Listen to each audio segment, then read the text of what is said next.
Welcome to the Adventures in Alchemy podcast, where we share tips, techniques, and true stories to support you in using the law of attraction and alchemy to create magic and live the life of your dreams. Here's your host, the founder of dailyalchemy.com, Michelle Martin Dobbins. Hi, this is Michelle Martin Dobbins with dailyalchemy.com. And today I'm going to start off talking about something that probably sounds a little bit different than a normal episode. I'm going to talk to you about the Transformers movies. My husband and children are big fans. I'm so-so. I've seen most of them, but don't quiz me. But I was thinking about something the other day about the Allspark and how they're always trying to protect it. And I kind of thought of it like the light in us that we need to protect. And so I just wanted to Google it. Like, what is the Allspark? Why do they want to protect it? And so I found on the Transformers wiki. And I just wanted to read a little bit to you about what they say the Allspark is. And then we'll talk about how that relates to us. The Allspark is, in the simplest terms possible, the Transformer afterlife, also known variously as the Matrix and the Well of All Sparks. It is the nigh indefinable extra-dimensional realm or force or even entity that is the living essence of the Transformers creator Primus. At the heart of an endless cyclic process of birth, death, and resurrection, the Allspark is both the source and destination of all Transformer sparks. When a transformer is brought online, it is commonly through use of a sacred implement which serves as a means of access to the Allspark. Through this implement, a spark departs the Allspark and enters the new transformer's body, granting it life. The transformer then lives out their life, and upon the moment of their death, their spark will return to the Allspark, taking with it all the emotions, experiences, and knowledge that the transformers have gained throughout their time online. This knowledge is diffused into the Allspark, gathering with it all the other knowledge of all the other sparks from throughout time, forming a collection of information known as the wisdom of the ages. There's little individuality within the Allspark, however. The individual transformers' experiences become one with all in the others in the Allspark, and they effectively cease to exist as a singular entity. Some transformers do retain their individuality, however, typically those who have had close contact with sacred implements, such as the Autobots who have carried the matrix of leadership, remain self-aware within the Allspark and can serve as guide for any visitors into its realm. And then it has a quote that says, "Where all are one." And there is a whole lot more about the Allspark on this page. But I thought about, in us, we have a Godspark.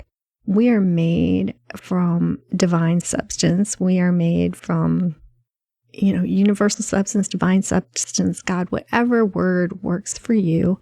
I use a lot of them interchangeably. But do we protect that part of us? Because it is definitely a treasure. I think that when we are here and we are living in bodies, we don't always fully connect with that part of us, even though that part of us is really, it can't be denied. It's there, but we can ignore it. We can pretend that it's not. But what would our lives look like if we tended to that part of us? If we sat every day and focused on that part of us? And that might be the part that you call your higher self, or trying to think of other words. I'm wanting to say subconscious, and I don't think that's really a good one, but you know what I'm speaking of. That part of us that already knows everything is okay and already knows that the outcome will be perfect no matter what it is.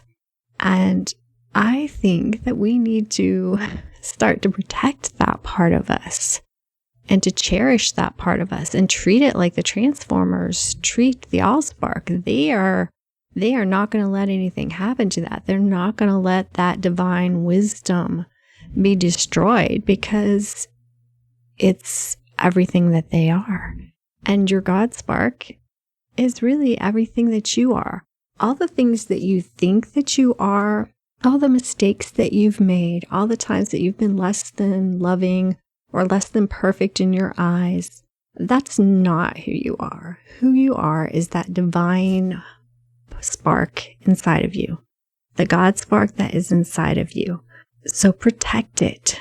Protect your God spark. And how can you do that? For me, I believe some of it is taking some time every day to focus on that. Whether you do meditation, whether you do affirmations, whether you do prayer, whether you do yoga, take some time. It doesn't have to be a long time, 5-10 minutes every day to focus in on that part of you and honor it. Talk to it.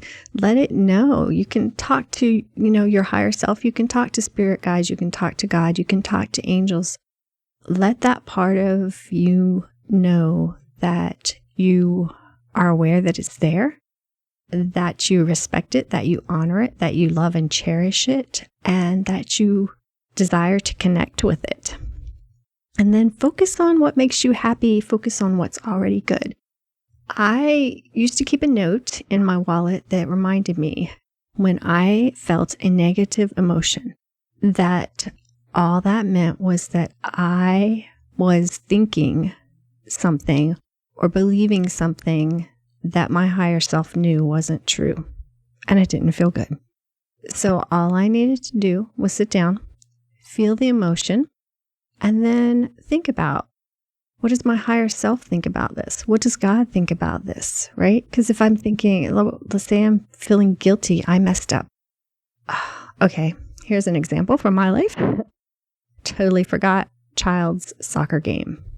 Missed the soccer game. Not a clue in my world. Bipping about life, cooking dinner, getting everyone ready for bed. Oh my gosh. Did they? Yeah, go to the email. There was a soccer game. There was no reason in the world that we should have missed that soccer game. What kind of mom am I that I would miss this soccer game? And the guilt comes. And it doesn't feel good. And so I would sit and be with it, be with that feeling, and try to drop that story. And then I have to think, I'm feeling bad. This doesn't feel good. Now, some people would say that that feeling is to teach me to do better next time. But I'm not one of those people. I think that that feeling is there to tell me that I am not in agreement with my higher self. My higher self is cutting me a break. My higher self knows that we have so many things going on our schedule and we were just overwhelmed. And we actually had a really nice dinner, family dinner. It was unhurried and lovely, and it was okay. I mean, the world was not going to end because they missed a soccer game. And I needed to loosen up and lighten up on myself. And I'm thinking that you probably have that experience too. So protect your allspark, connect with your allspark, and it will serve you well. Have a wonderful day. Go out and create some magic, and I'll see you next time. Namaste. Thanks for listening to the Adventures in Alchemy podcast. Connect with me on thedailyalchemy.com or Facebook at facebook.com/Michelle Dobbins, author. Join us next time for even more magical life tips.